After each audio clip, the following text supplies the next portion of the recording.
Hello? Hi! How are you? I miss you. Bye. As children grow up, they're absorbent to everything exposed to them. This is the age where they're molded and developed into the person they're going to be. As such, they deserve the best media television has to offer. But when a character becomes so real that children can start to relate and feel with them, it's powerful. So today, I'm going to count down the saddest moments in kid shows. Before there's a damn war zone in the comments, spoilers, these moments may not be sad now as we get older, but they definitely were when we were kids, and that's kind of the point. And some moments will mean more to me if it's from a show I grew up with. Anyways, this is the top 20 saddest moments in kid shows.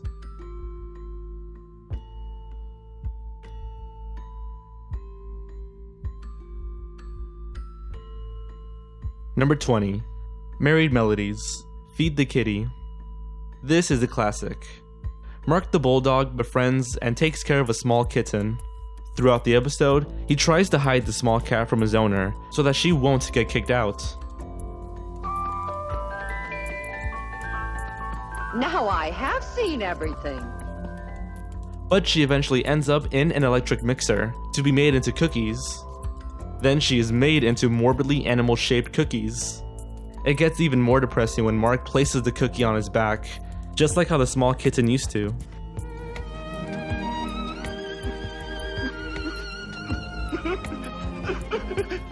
But we learn that she actually got out of the mixer when Mark was thrown out of the house, and she's safe. Thank God, because before that, the ending was just tear-jerking. Number 19. The World of David the Gnome, the ending. In the series finale, David and his wife Lisa must travel to the mountains of beyond. This is because gnomes only live to be 400 years old, and they will soon be approaching that age. They all share a cheer about their mandatory death with their friend Casper, who also will be passing soon. Don't cry, my friend, don't cry. After we've gone, you'll find some new friends, I'm sure of it. Through thick snow and heavy winds, they all say their farewells to each other and prepare for the afterlife. Farewell, my dear David, my husband, my love. Farewell, my beloved. I thank you for all the love you've given me.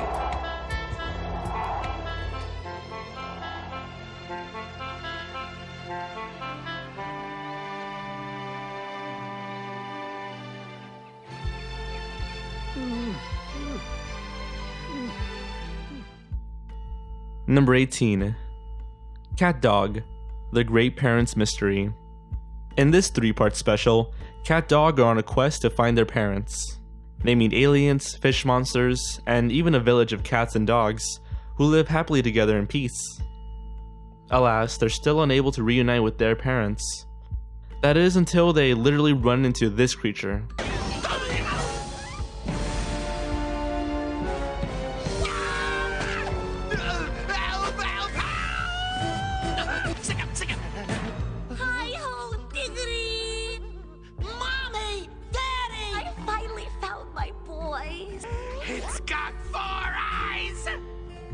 Actually, 2 of them are mine.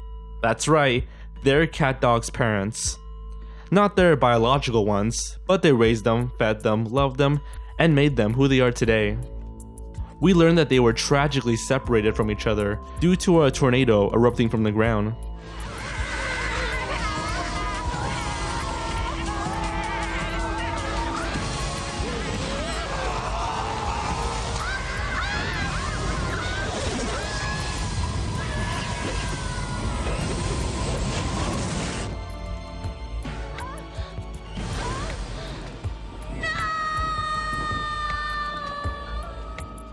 Fortunately, they do reunite, but that sucks how they were separated. And we still don't know who their parents really are. Number 17. American Dragon Jake Long, Homecoming. This show was awesome. Yes, the art style changed mid-series because of a new director, and I'm one of the few that actually prefers the new, sharper style. I don't know, it just reminds me of Spectacular Spider-Man. But the show still kicked ass. In what was supposed to be the series finale, this episode had Jake and Rose nominated as homecoming king and queen. But when the huntsmen managed to capture the last Aztec skull, they tried to use it to wish away all mythical creatures, including Jake. Instead, Rose knocks the huntsmen out at the last moment, calling for the destruction of all huntsmen instead, including herself. Jake then grabs the main skull, wishing for Rose to have never been taken by the Hunt clan. The next day, Jake reunites with Rose. The wish came true. But since she was never taken at birth, she led a completely different life, and doesn't even know Jake. So, I guess I'll see you around. Actually, you won't. My dad got a job overseas. We're leaving for Hong Kong first thing tomorrow. Well, it was nice talking to you. You too, Rose. Happy homecoming.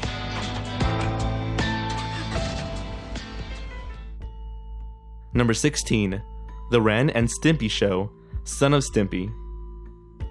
Oh, calling this a kid's show is hard, but it was on daytime Nickelodeon, so it counts. John Kay, the creator of the show, stated that if he made more heartwarming stories, Nickelodeon would let him do more gross stories. In this episode, Stimpy gives birth to a fart, who gets lost. And that's it. The rest of the episode is just about Stimpy being a distraught mother trying to find her baby. Now, the episode still has its familiar imagery and animation, but it's way sadder than usual. Number 15. The Adventures of Batman and Robin, Baby Doll. This show has tons of emotional moments, focusing hard on giving all the villains an actual backstory and some character.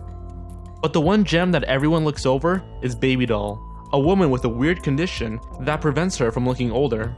She used to be a hit star on a television show before being upstaged and leaving.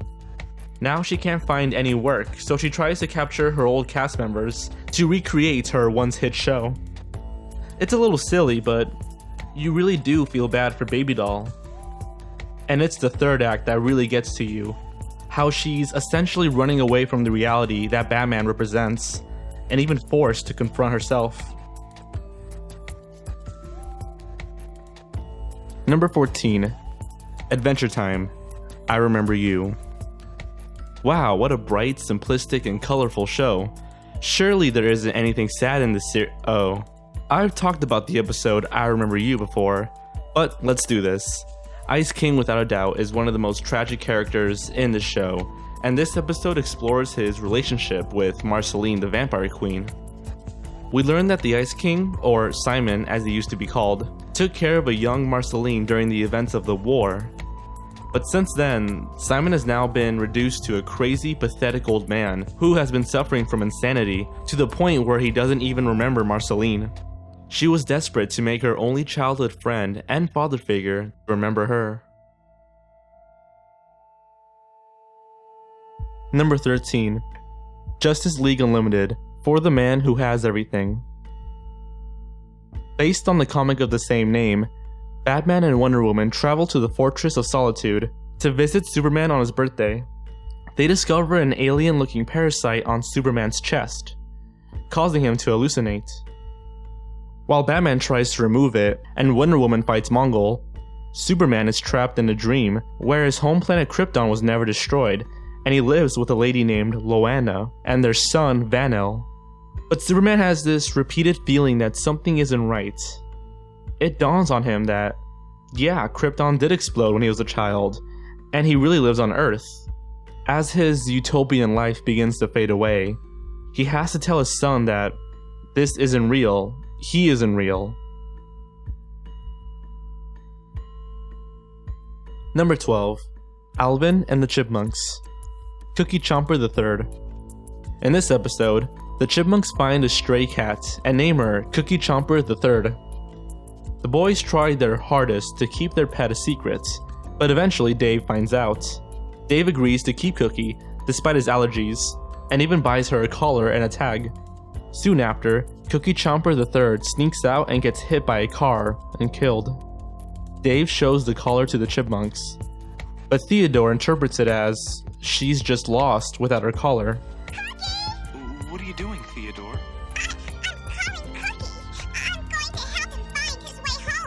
Theodore, Cookie Chomper is dead. No, he can't be. He's just lost. Theodore, remember the man who came over this morning? No, it must have been another kitten. That looks like Cookie Chomper the Third. Alvin gets rid of all things alive so that they don't have to deal with another loss again. And even Simon is moping. They all blame each other, but Dave assures them that it's no one's fault, and soon, they'll all be able to remember her in a more positive light. Number 11. Steven Universe.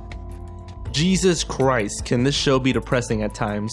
Those bright colors and quirky characters are misleading. In the episode On the Run, we learn that Amethyst is a byproduct of whatever horrible event that the Homeworld Gems were trying to accomplish. The fact that she hates what she is, and thinks that everyone thinks of her as a mistake, or a monster, is crazy saddening. I'm not gonna let you stand there and remind me of everything I hate about myself! Her and Pearl even begin to fight because of how bad she feels. Steven tries to break up the fight before an old gem machine smashes onto Amethyst. Amethyst! Amethyst! Amethyst! Amethyst! She's fine, but damn. I heard people can relate to Amethyst's internal struggle of identity or disorders. It's very brutal to watch. But the episode I keep hearing about is Rose's scabbard as one of the big emotional highlights of the series. After finding the scabbard that used to belong to Rose, Pearl begins to go off about how the two of them battled alongside each other and that Rose held many secrets from people. But not Pearl. The two obviously had a really close connection. As it turns out, everyone already knows about Rose's supposed secrets, making Pearl feel less special and in denial. Rose kept many things secret, even from us. But not from me! I was the one she told everything! She lashes out at the group, claiming that Rose never kept any secrets from her. She probably just wanted to protect you like everyone else. What do you know? You've never even met her! We learn in a very harmonious scene that Pearl and Rose had a very deep relationship, and that she misses her greatly. Number 10. Pokemon. I really can't decide which episode is sadder, so I'll do both. In the episode Bye Bye Butterfree, our heroes are on their way towards Saffron City when Ash notices a group of Butterfrees. Brock says that it's their mating season, and all the Butterfrees are laying their eggs all over the sea. Ash and all the other trainers send their Butterfrees so that they could find their mate. That's Butterfree's courtship dance. Courtship dance? It's Butterfree's way of saying, I want to be your Butterfree. But it looks like Ash's Pokemon is getting the cold slap of rejection, and runs away. Suddenly, Team Rocket comes along and starts stealing all the Butterfrees, including this pink one that Ash's Butterfree liked.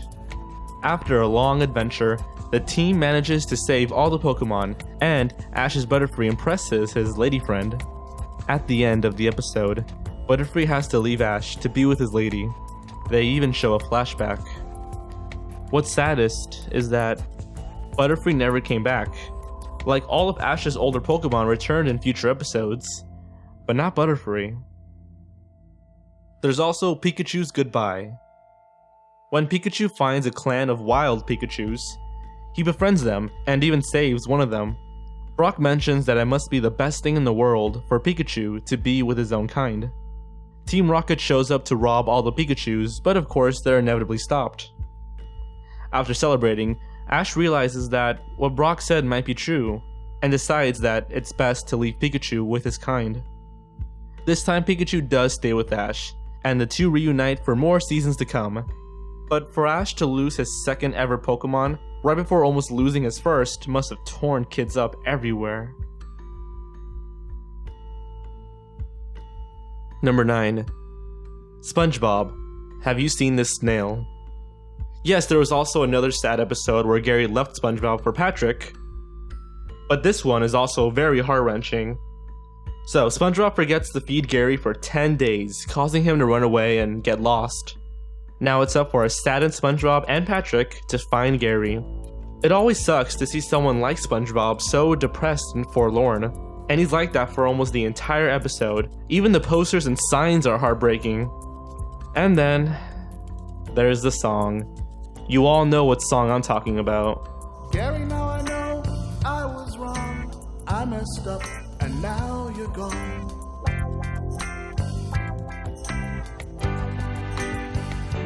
Gary, I'm sorry I neglected you. Oh, I never expected you to run away and leave me feeling this empty. So yeah, this is one of my favorite SpongeBob episodes. And it's not all down and gloomy. It has a very nice ending and some of Patrick's best bits. SpongeBob, what happened? This picture is crooked. Number 8. The Wild Thornberrys. Rebecca dies. In this episode, a young Nigel befriends an elephant named Rebecca, and also saves her from the hunters. Years later, Eliza tries to find the same elephant, to see if she remembers her father Nigel, since elephants seemingly never forget. Smashing! Smashing! The two become friends and manage to save Rebecca's daughter Zita from a mud hole. The real sadness is towards the end of the episode, when a tired Rebecca dies in front of Eliza and her dad. Please, Rebecca, don't go. That is depressing because she was so likable, having known her for just one episode. And it's even worse seeing Eliza trying to deny the inevitable. Number 7. The ending to Dinosaurs. I tried not to put that many finales on this list because, well, of course it's going to be sad. Most of the time, it's sad because the show's ending, not because the finale itself is actually sad. But this is the most soul-crushing ending ever. And yes, it was on ABC, but look at it. Whose parents wouldn't show their child this? In the final episode, the migration of the bunch beetles is delayed, causing the vines, or cider poppies, to overgrow. Earl, the family dad, sprays massive amounts of defoliant that ends up wiping out all plant life. So, in a desperate act to revive all the plants, Richfield figures that it needs to rain again, and that rain comes from clouds. So he plans on throwing a bunch of bombs into volcanoes so that they would erupt, causing more clouds. However, instead of rain clouds, smoke clouds form, causing a global cooling that scientists say will take tens of thousands of years before the sun can melt away any of the snow. Well, little guy, what happened was Daddy was put in charge of the world, and he didn't take real good care of it. And now it looks like there won't be much of a world left for you or your brother and sister to live in. Are we gonna move? Well, no. There's no place to move to. This is the only world we got. Well, what's gonna happen to us?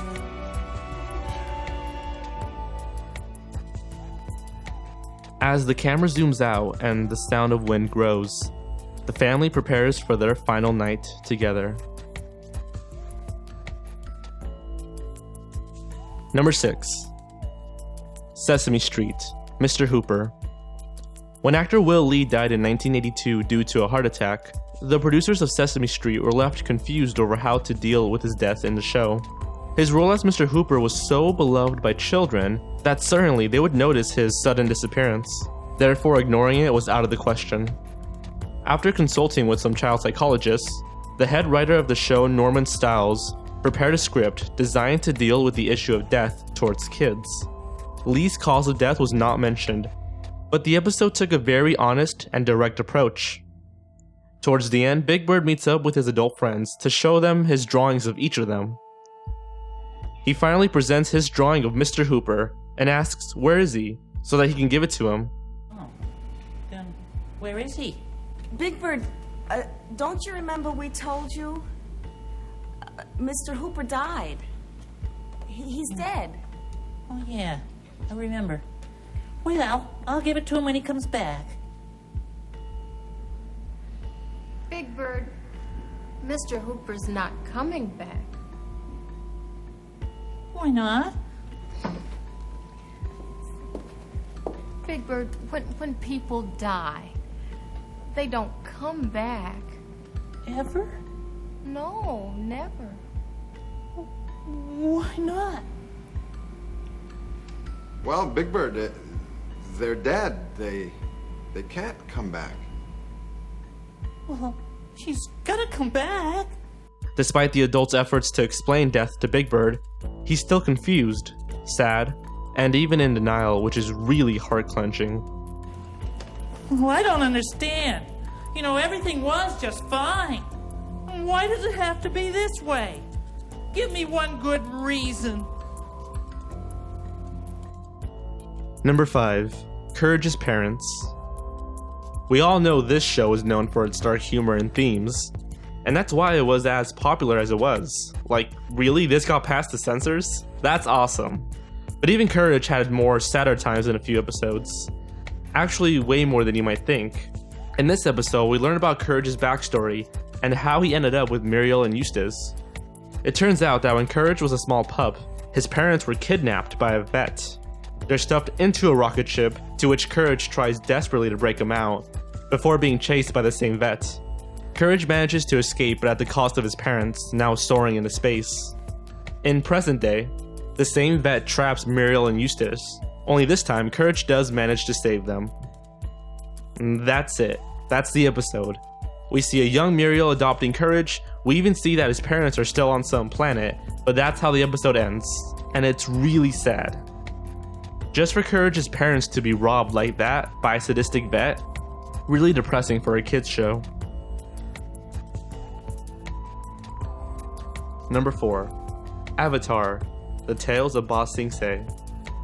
This episode is a collection of mini-episodes detailing the adventures of each main character in Ba Sing Se. It's all good fun, not one of the more heavier episodes. Except for the tale of Iroh.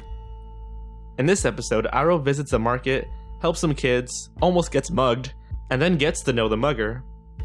But in the end, Iroh goes up a hill, sets up some incenses, and sings a song titled Leaves to the Vine, in memory of his son, who he lost during the siege of Ba Sing Se. The episode is even sadder when this pops up. That's right, Iroh's voice actor, the beloved Mako, passed away before this episode aired. I say beloved because, yeah, a lot of people admired his talent and even grew up with his work. And this segment was dedicated to him. Number 3. Hey Arnold. Rewatching Hey Arnold, I found that it was a much more darker show than others on Nickelodeon. The show wasn't afraid to tackle more heavier tones. In the episode Helga on the Couch, Helga begins to talk to a school psychologist, and we begin to learn more about her. Like most bullies, her home life really sucks. Daddy, who's gonna take me to preschool? Eh? Oh, yeah, sure. Hey, who's taking me to preschool? Yeah, in a minute, Olga. No, I'm Helga, Dad. Helga. Whatever. Go play outside, would you? She was not only alone, but ignored by her parents. She was also bullied in school for having a crush on Arnold, the only guy who was really ever nice to her. There's also the episode about the Pigeon Man, a man who lives in a deserted building only accompanied by pigeons. We learn that he trusts them more than humans, but Arnold takes him out to show that some people can be trusted. However, while they're away, Arnold's bullies come along and trash the place, causing the Pigeon Man to reveal one of his saddest philosophies. What? This is awful! Who did this? People, Arnold. We can rebuild the cages and sweep up. Your birds will come back. Of course they'll come back.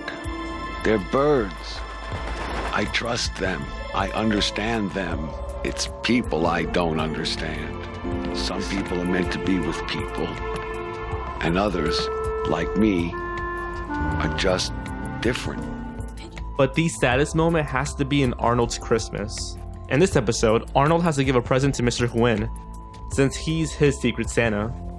But Arnold wonders why Mr. Huyn's always so sad this time of the year.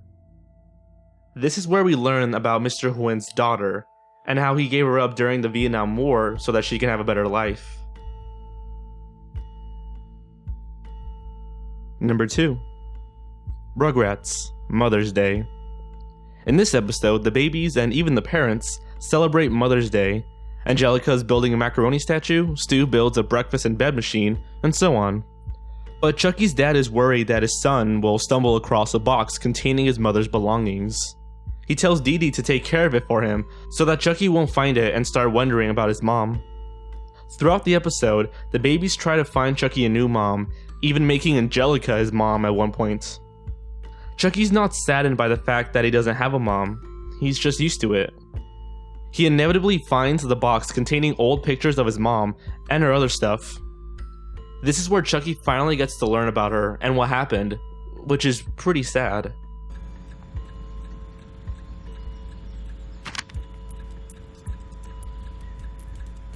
This topic would be later expanded on in Rugrats in Paris, where it's even sadder. Number 1. Mr. Rogers Says Goodbye. The final episode of the beloved show Mr. Rogers' Neighborhood premiered on August 31st, 2001. PBS announced the show's end due to Rogers being diagnosed with stomach cancer and wanting to retire. But Rogers promised that he would still try to teach children through his website. And, at the end of the final episode, Rogers promised viewers, just as he does at the end of every show, that he will be back. And while the episode is punctuated with a depressing undertone of Rogers' illness, the real tearjerker is his goodbye speech announcing his retirement. I'm just so proud of all of you who have grown up with us, and I know how tough it is some days to look with hope and confidence on the months and years ahead. Mr. Rogers, a man who simply wanted to make the world a better place. He'll always be our neighbor. But I would like to tell you what I often told you when you were much younger. I like you just the way you are.